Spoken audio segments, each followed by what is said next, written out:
बातमी आपण पाहूयात। विधान भवनामधल्या शिंदेंच्या दालनामध्ये उपमुख्यमंत्री शिंदे आणि शरद पवार यांची भेट झाली। कॅबिनेट बैठक सोडून एकनाथ शिंदे यांनी पवारांची भेट घेतली। शिंदेंच्या दालनामध्येच पवारांकडून त्यानंतर त्यांच्या आमदारांची बैठक घेण्यात आली। विधान भवनातल्या उपमुख्यमंत्री एकनाथ शिंदेंच्या दालनात शरद पवार आणि शिंदेंमध्ये भेट झाली। शरद पवार महाराष्ट्र कर्नाटक सीमा प्रश्नाच्या बैठकीसाठी विधान भवनात आले होते। मुख्यमंत्र्यांच्या उपस्थितीत सीमा प्रश्नाची बैठक झाल्यानंतर पवार उपमुख्यमंत्री एकनाथ शिंदेंच्या दालनात गेले। पवार शिंदेंच्या दालनात गेले त्यावेळी शिंदे कॅबिनेट बैठकीसाठी गेले होते। पवार दालनात आल्याचं कळताच एकनाथ शिंदे कॅबिनेट बैठक सोडून दालनात हजर झाले। पवारांची भेट घेऊन शिंदे पुन्हा कॅबिनेट बैठकीला गेले। शिंदे निघून गेल्यानंतर पवारही दालनाबाहेर पडले। विधान भवनातल्या पक्ष कार्यालयात बैठक घेण्याचा पवारांचा विचार होता, पण इथेच बैठक करूया का असा प्रश्न जयंत पाटील यांनी पवारांना विचारला।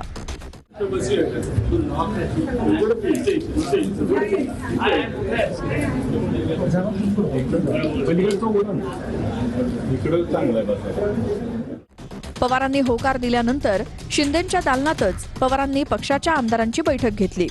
या बैठकीला जितेंद्र आव्हाड, जयंत पाटील, उत्तम जानकर, रोहित पाटील, अभिजित पाटील यांच्यासह इतर आमदारही उपस्थित होते। शिंदेंच्या दालनात शिंदे आणि पवारांची झालेली भेट आणि शिंदेंच्या दालनात पवारांनी घेतलेली आमदारांची बैठक याची जोरदार राजकीय चर्चा विधान भवनात पाहायला मिळाली। शिंदे आणि पवारांमध्ये नेमकं काय चाललंय हाही चर्चेचा विषय होता। एक बैठक संपल्यानंतर कुठे सर्वांना भेटावं, चर्चा करावी आणि अशा प्रकारच्या गप्पा गोष्टी कराव्या म्हणून साहेबांनी या ठिकाणी एकनाथ शिंदे यांची कॅबिन घेतली। हा काही चर्चेचा किंवा राजकारणाचा विषय होऊ शकत नाही। साहेबांना तिथूनच जवळून असताना उतरून जायचं असल्यामुळे त्यांच्या दालनामध्ये बसून आपल्या सर्व आमदार खासदारांची चर्चा केली आणि अधिवेशन चालू असताना आपला नेता आणि त्यांच्याबरोबर आलेल्या सर्व सहकाऱ्यांच्या बरोबर चर्चा करण्याचा तो एक भाग होता। शरद पवार यांच्या उपस्थितीमध्ये आमदारांची बैठक झाली। यामध्ये रोहित पवार मात्र या बैठकीसाठी अनुपस्थित होते। विधान भवनामध्ये एकनाथ शिंदेंच्या दालनामध्ये शरद पवारांच्या आमदारांचीही बैठक झाली आहे। बैठकीला अनुपस्थित राहत शरद पवारांचा पक्ष एनडीए सोबत जाण्याच्या चर्चा रोहित पवार यांनी फेटाळल्या आहेत।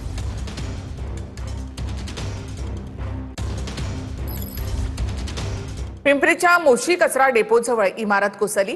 आतापर्यंत 5 नागरिकांना सुरक्षितपणे या ठिकाणी बाहेर काढण्यात आले। या इमारतीमध्ये 15 ते 17 जण अडकलेले होते अशी माहिती समोर आली आहे। बचाव कार्य सध्या युद्ध पातळीवर सुरू आहे। सध्या 5 जणांना इथून सुखरूप बाहेर काढण्यात आले।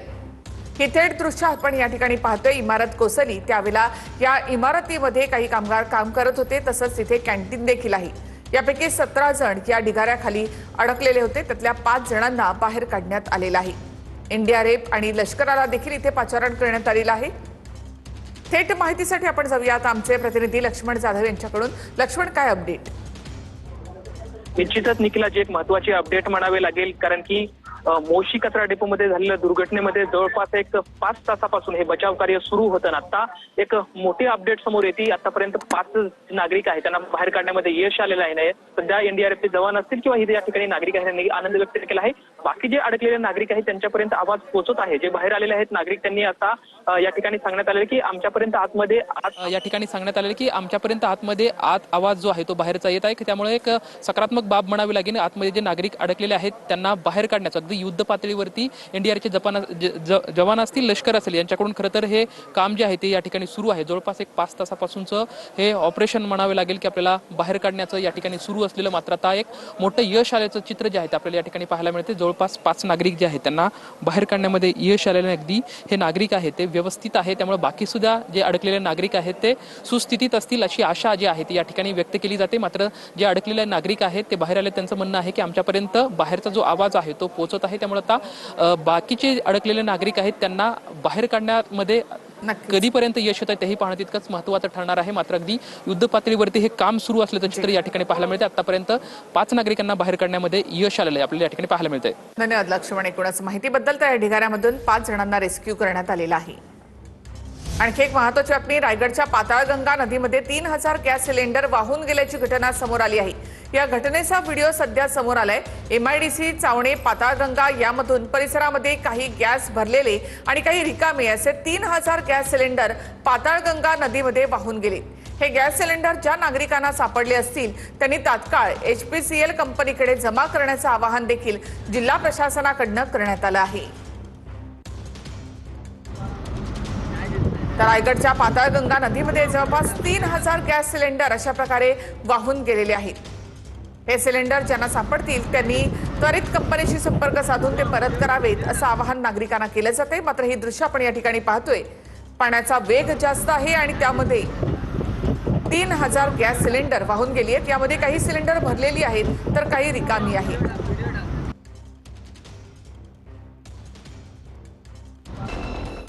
मला शिव्या द्या पण महाराष्ट्राला बदनाम करू नका असं मुख्यमंत्री फडणवीसांनी विरोधकांना उत्तर देताना म्हटलेलं आहे।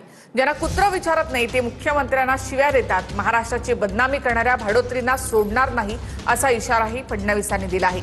मिसिंग लिंकवरून होणाऱ्या टीकांवर फडणवीसांनी प्रत्युत्तर दिलंय।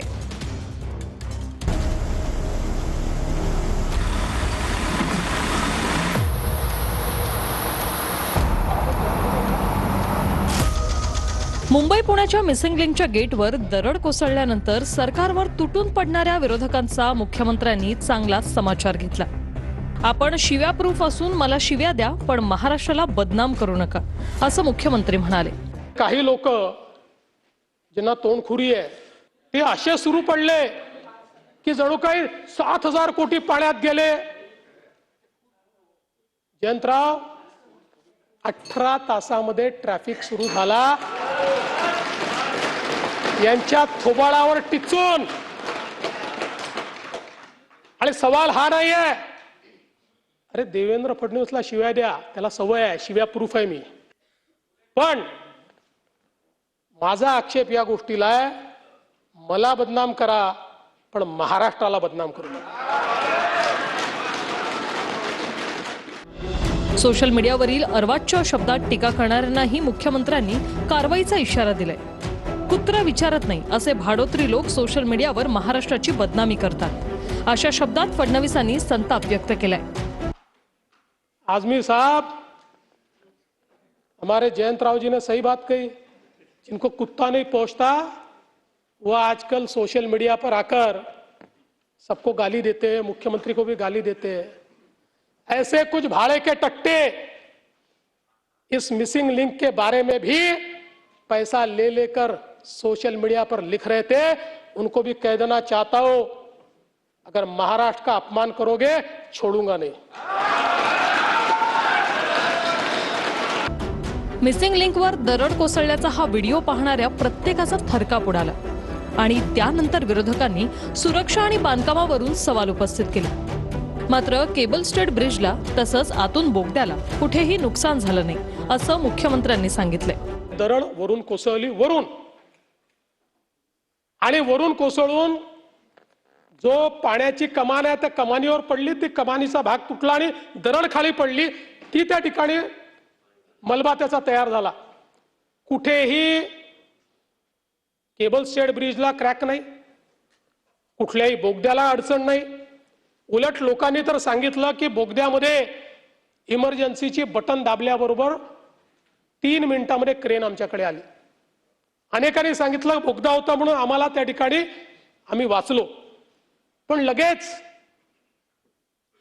पाणी पडतंय आणि असे व्हिज्युअल दाखवणं सुरू केलं की जसं काही कनेक्टिंग लिंकच तुटली।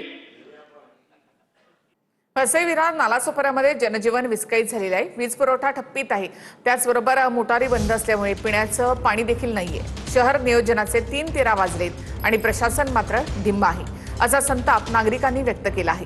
रेल्वे रुळांवर अजूनही पाणी साचल्यामुळे पश्चिम रेल्वे उशिरानं धावते। सलग 5व्या दिवशीही वसई विरार आणि नालासोपाऱ्यात रेल्वे रुळांवर पावसाचं पाणी कायम आहे। रुळांवर पाणी असल्यानं पश्चिम रेल्वेची वाहतूक अर्धा तास उशिरानं सुरू असल्यानं लोक रुळांवर चालत निघालेत। काल रात्रीही 12 वाजेच्या सुमारास लोक रुळांवरून चालत घराकडे निघाले होते। पावसामुळे अनेक भागातला वीज पुरवठा ठप्प झालाय, त्यामुळे पाण्याच्या मोटारी बंद झाल्या। अनेक इमारतींमधील नागरिकांना पिण्याचं पाणीही मिळत नाहीये. शनिवारपासून सुरू झालेल्या पावसामुळे वसई, नालासोपारा, विरार या तीनही शहरांना अक्षरशः तळ्याचं स्वरूप आलंय. शहर नियोजनाचे 3-13 करून उभी राहिलेली अनधिकृत बांधकामं आता या तिन्ही शहरांना दर पावसाळ्यात तळ्यांमध्ये रूपांतरित करू लागली आहे. सर्वत्र झालेल्या काँक्रिटीकरणामुळे पाण्याचा निचरा होण्यासाठी जागाच शिल्लक नाहीये. त्यामुळे सर्वच ठिकाणी पाणी साचतंय. गेल्या 5 दिवसांपासून शहरात सर्वत्र पाणीच पाणी साचलंय. त्यामुळे जनजीवन पूर्णतः ठप्प झालंय. शहरातील जवळपास 90% अधिक लोक ज्या लोकल ट्रेनवर अवलंबून असतात त्या लोकल ट्रेनची वाहतूक पुरामुळे पूर्णपणे विस्कळीत झाली आहे. वसई, विरार, नालासोपारा या रेल्वे स्थानकांमध्ये फलाटांपर्यंत पाणी आलंय. त्यामुळे लोकल वाहतूक अजूनही कोलमडलेली आहे. या पूरस्थितीत कामावर जाण्यासाठी किंवा घरी येण्यासाठी लोकांनी थेट रुळांवरून चालत जाण्यास सुरुवात केली आहे. गेले 2 ते 3 दिवस आणि रात्री उशिरा लोकांचे जथ्थेच्या जथ्थे या रुळांवरती चालत जातानाची दृश्य समोर आली आहे. धोकादायक असतानाही घर किंवा कामाचं ठिकाण गाठण्यासाठी लोक रुळांवरून चालत निघाले. यावेळी मोठा अपघात होण्याची शक्यता होती. तरीही लोकांनी ती जोखीम पत्करली. दुसरीकडे शहरातील जवळपास सर्वच रस्ते पाण्याखाली गेले. रिक्षा, बसची वाहतूक थांबली. अशा वेळी शहरात थेट ट्रॅक्टरची सेवा सुरू झाली. लोकांनी या ट्रॅक्टरमधूनच प्रवास सुरू केला. या ट्रॅक्टरमधून प्रवास करण्यासाठी लोकांकडून 30 ते 50 रुपये देखील आकारले गेले. रस्त्यावर पुराचं पाणी इतकं होतं की लोक बोटी, टायरच्या ट्यूब, थर्माकोलचा वापर करत रस्ते ओलांडत होते. शहरातील लोकांचं संकट इतक्यावरच थांबलेलं नाहीये, तर यात भर म्हणजे शहरांमध्ये वीज पुरवठाही ठप्प झालाय. लाईट बंद असल्यानं पाण्याच्या मोटारी ठप्प झाल्या. परिणामी अनेक इमारतींमध्ये लोकांना पिण्याचं पाणीही मिळत नाहीये. मोबाईल चार्ज करायला वीज नाहीये. त्यामुळे इथल्या लोकांचे मोबाईलही बंद झाले. शहरातील जवळपास सर्व बाजारपेठांमध्ये पुराचं पाणी शिरलंय. त्यामुळे दुकानदारांनाही मोठा आर्थिक फटका बसलाय. आज जवळपास 5व्या दिवशी शहरातील अनेक भाग पाण्याखाली आहेत. वसई विरारची परिस्थिती आपल्याला तिथे गंभीर दिसते. जवळपास रोज 100 mm पेक्षा जास्त पाऊस 1 जुलैपासून त्या ठिकाणी चाललेला आहे आणि त्यात 72 तासात 672 मिलीमीटर इतका पाऊस त्या ठिकाणी पडलाय. सगळ्या मोबाईल कंपन्यांची चर्चा करून, कारण मोबाईलचं नेटवर्कही तिथे गेलं आहे, कारण तो जो मोबाईल कंपनीचं इन्फ्रास्ट्रक्चर आहे ते डॅमेज झालेलं आहे. ते देखील ठीक करण्याचं काम चाललेलं आहे. विशेषतः जे आपलं इलेक्ट्रिसिटीचं इन्फ्रास्ट्रक्चर आहे ते मोठ्या प्रमाणात डॅमेज झालेलं आहे. त्यामुळे काही भागांमध्ये जाणीवपूर्वक लाईन बंद करावी लागलेली आहे. ती आपण लवकर रिस्टोअर करतो आहोत. भांडूपमध्ये आज मुंबईकर आणि माणुसकी दोन्ही जिंकली आहे. कोकण नगरमध्ये बेस्ट बसचा अपघात झाला. बसनं एका पादचाऱ्यासह अनेक वाहनांना धडक दिली. यावेळी लोकांनी एकत्र येत एका व्यक्तीला मृत्यूच्या दाढीतून अक्षरशः बाहेर काढलं.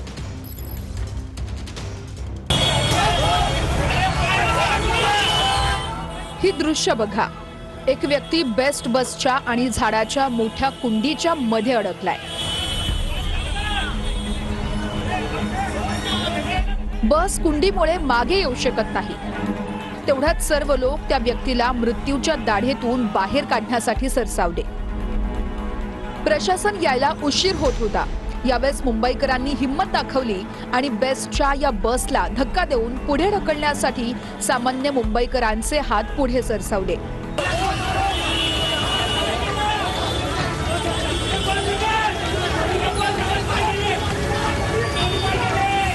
बस मागे आली तर या व्यक्तीचा इथंच चिरडून मृत्यू होणार हे स्पष्ट दिसतंय. बस मागे येऊ नये म्हणून 25 ते 30 लोकांनी बसला मागून हातांनी पुढे ढकलण्याचा प्रयत्न केला. पांढरा शर्ट घातलेल्या या व्यक्तीला वाचवण्याचा मुंबईकरांचा प्रयत्न सुरू होता.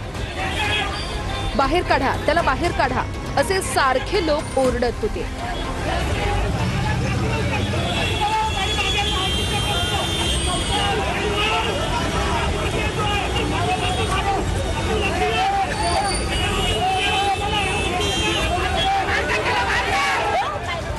लोकांच्या प्रयत्नानं बस पुढे जायची पण पुन्हा मागे यायची.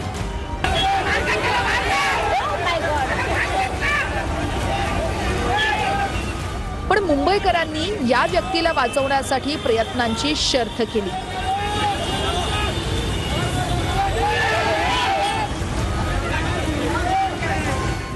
जवळपास 5 मिनिटाहून अधिक काळ हा संघर्ष सुरू होता. बसला तिन्ही बाजूंनी लोकांनी पुढे ढकलायला सुरुवात केली.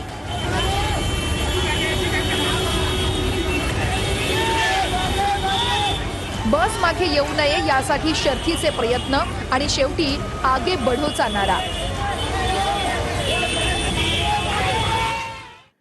नाशिकमध्ये सध्या पावसाचा जोर वाढला असून पुराची स्थिती आहे. घाटमाथ्यावर रेड अलर्ट जारी करण्यात आलेला असून शहराला ऑरेंज अलर्ट देण्यात आलाय. गोदा घाटावरील दुतोंड्या मारुतीच्या कमरेपर्यंत पाणी आलंय. घाटमाथ्यावर सध्या रेड अलर्ट देण्यात आलेला आहे. गोदा घाटावरील दुतोंड्या मारुतीपर्यंत कमरेपर्यंत हे पाणी आलंय. तर पुराची स्थिती मात्र या ठिकाणी कायम असल्याचं पाहायला मिळतंय.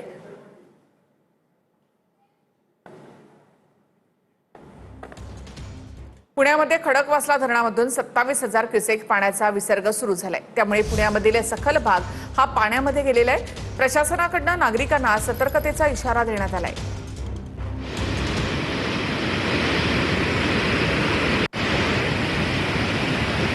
पर्जन्यमान आहे. नाशिकमध्ये होणाऱ्या अतिवृष्टीचा भोरा त्यानंतर सुरतकडे सरकला आणि याचा मोठा फटका सध्या सुरतमध्ये बसल्याचं पाहायला मिळतंय. सुरतमध्ये पूरसदृश स्थिती निर्माण झाली असून रस्त्यावरून गाड्या वाहून गेल्यात. पूरग्रस्त भागातून जवळपास 2100 लोकांना सुरक्षित ठिकाणी हलवण्यात आलेलं आहे.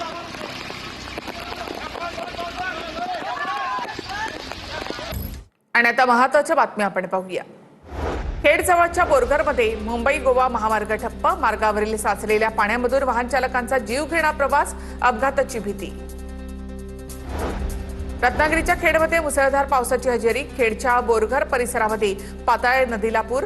गावामधील नदीकाठच्या घरांना पाण्याचा वेढा. इगतपुरीच्या मांजरगावमध्ये घराखालील माती वाहून गेल्यामुळे 10 ते 12 कुटुंब उघड्यावर. सुदैवानं जीवितहानी टळली. प्रशासनाकडून 50 जणांचं तातडीनं जिल्हा परिषदेच्या शाळेमध्ये स्थलांतर. रायगड जिल्ह्यामध्ये मुसळधार पावसाचा कहर सुरूच. महाड, लोणेरे, माणगाव आणि इंदापूर या ठिकाणी जोरदार पावसामुळे जनजीवन विस्कळीत. अनेक मार्ग बंद. नागरिकांनी सतर्क राहून प्रशासनाच्या सूचनांचं पालन करावं असं आवाहन. पालघर तालुक्यामधील वांद्री धरण अखेर तुडुंब भरलं. सांडव्यामधून पाण्याचा विसर्ग सुरू. वांद्री नदीला पूर आल्यामुळे नदीकाठच्या गावांना सतर्कतेचा इशारा. माथेरानमध्ये नाल्यामध्ये अडकलेल्या 25 पर्यटकांना ग्रामस्थांनी जीवदान दिलं. स्थानिकांच्या सतर्कतेनं मोठा अनर्थ टळला. मुसळधार पावसामध्ये गार्बेज ट्रेक धोकादायक ठरलाय. पनवेलमध्ये मुसळधार पावसाचा कहर. पनवेलमधील अनेक रस्त्यांवर पाणी साचलं. ड्रेनेज लाईन तुंबल्यामुळे आणि निचरा मंदावल्यामुळे वाहतूक आणि नागरिकांना मोठा त्रास. धुळे जिल्ह्यामध्ये सर्वत्र रिमझिम पावसाला सुरुवात. जिल्ह्यामध्ये आज ऑरेंज अलर्ट जारी. तर उकाड्यापासून नागरिकांना काहीसा दिलासा. इचलकरंजीमध्ये पंचगंगा नदीची पाणी पातळी 61 फुटांवर. 75हून अधिक बंधारे आणि मंदिरं पाण्याखाली. मंदिरं आणि लहान पूल बुडाले असून पालिकेनं आपत्ती व्यवस्थापनासह पूरग्रस्तांसाठी 42 ठिकाणी छावण्या सज्ज ठेवल्या आहेत. आणि इथे एक छोटासा ब्रेक घेऊयात. लगेच परत येऊया.